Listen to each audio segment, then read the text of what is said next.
छूटकी जान आललई सी तैयो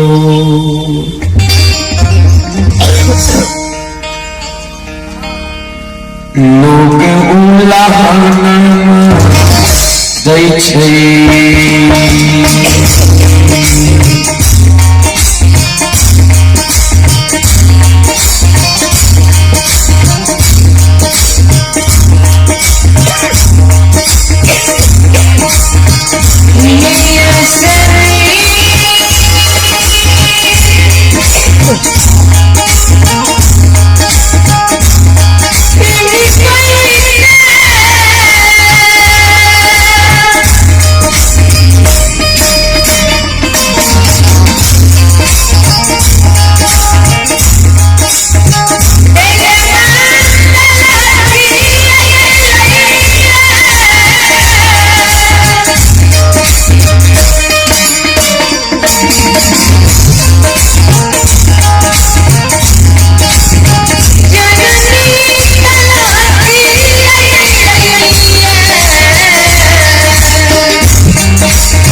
जननी की गहवत के उसाल पर जैसे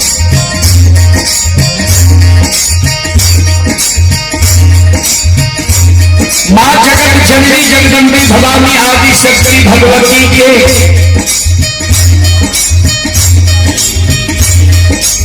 गहवत के उसाल पर दोनों कर जोड़ के मां जगत जननी से अर्जी करें।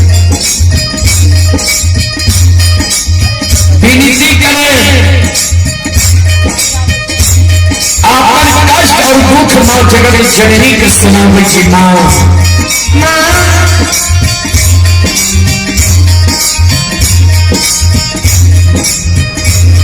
अपनी के आश्री का हमर निपैत मां हमर तरह खिया गेले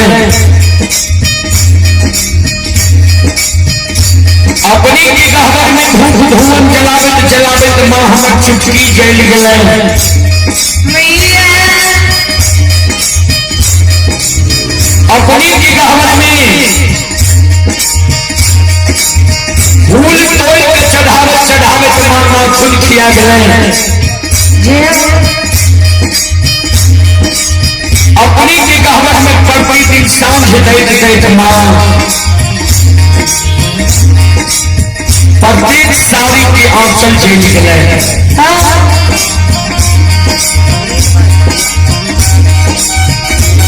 कहियो नाम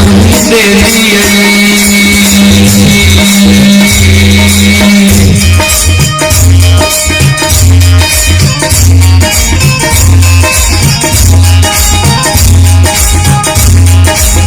ये मां को मिला